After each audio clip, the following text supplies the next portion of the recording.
Dear Prime Minister, dear Ministers, dear Commissioner, dear colleagues, dear all. It is a great pleasure to address you all in this conference organized by the Investment and Development Fund of Montenegro. It would be a wonderful opportunity to join you in person, but unfortunately I was not able to make it. As we are all aware, COVID-19 has caused serious setbacks for countries, and the green, inclusive and resilient recovery stands as a key challenge ahead of us. The recovery from the global pandemic is very likely to be marked by the issue of inequalities, as these have tended to increase despite the importance of welfare measures.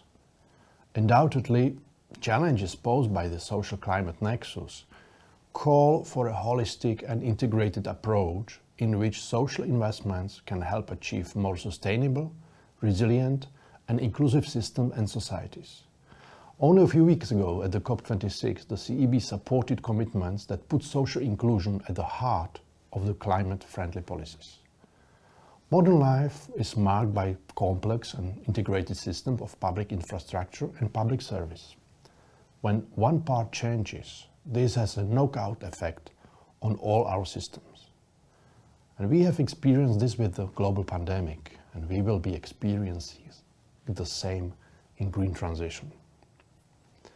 What makes the green transition and green growth also challenging is that they are cross-cutting environmental, economic and social inclusion policies. It requires holistic interventions in energy and water networks, transport and mobility, circular economy, education and healthcare, etc. And as the cities and municipalities are at the front line of the climate change because they play a crucial role in improving citizens' living conditions and in fostering sustainable and inclusive growth, only through absolute involvement and commitment of municipalities, our efforts can lead to lasting progress. And also, a municipal policy package is more likely to enable green transition than a wider economic approach. We cannot ignore its impact on job creation, economic attractiveness and environmental qualities of the municipalities. Municipalities may start by seeking answers to certain important questions at this stage. What type of economic policy instruments and program activities could be more successful in delivering green growth in Montenegro? How can policy coherence be ensured to allow synergies at municipal scale? And then it comes the unavoidable question. What institutional capacity and financial resources are necessary to enable the green transition and foster the green growth strategies?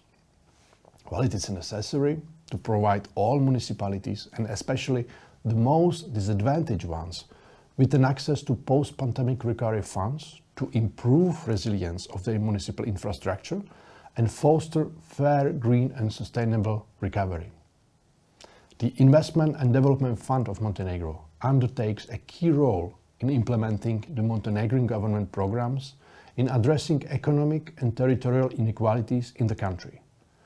And its green and inclusive growth mandate further strengthens its leadership in advancing the green growth strategy of the country. The CEB is delighted to continue the cooperation with Investment and Development Fund of Montenegro with a new 30 million loan, which is expected to unlock more than 60 million euro investments in social inclusion and infrastructure across the Montenegrin municipalities. The objective of our loan is to improve living conditions and reduce territorial inequalities in Montenegro through financing priority for social infrastructure investments in underserved municipalities. And the loan will also support the economic recovery from the pandemic by providing the municipalities with financial resources to counter the reduction in local revenues as a result of the economic impact of COVID-19. And through the component on protection of the environment, it is also expected to generate significant direct environmental benefits. The CEB is committed to create synergies with other financing institutions as well. The focus remains on helping Montenegro and particularly the IDF to address the challenges of the Montenegrin municipalities. And this will be possible by not only providing financial support, but also working on increasing the municipal institutional and technical capacity to eliminate challenges of green transition. The CEB focuses on projects with a big social impact. As a social development bank, we attach utmost importance to green transition and green growth. We put considerable efforts in targeting the municipal infrastructure projects both in urban and rural areas, in developing countries and regions. We know that the right to adequate access to social infrastructure and public service is a fundamental human right. And more importantly, we recognize that access to efficient public services and infrastructure is a necessary condition for a decent life. To conclude, I would like to congratulate Ms. Radovic and the dynamic team of the Investment and Development Fund of Montenegro for recognizing the importance of investing in social and green infrastructure in municipalities and for giving an impetus for this coalition. Last but not least, the IDF team showed outstanding commitment and work during the loan preparation. We sincerely look forward to expanding our partnership. Thank you all for your attention.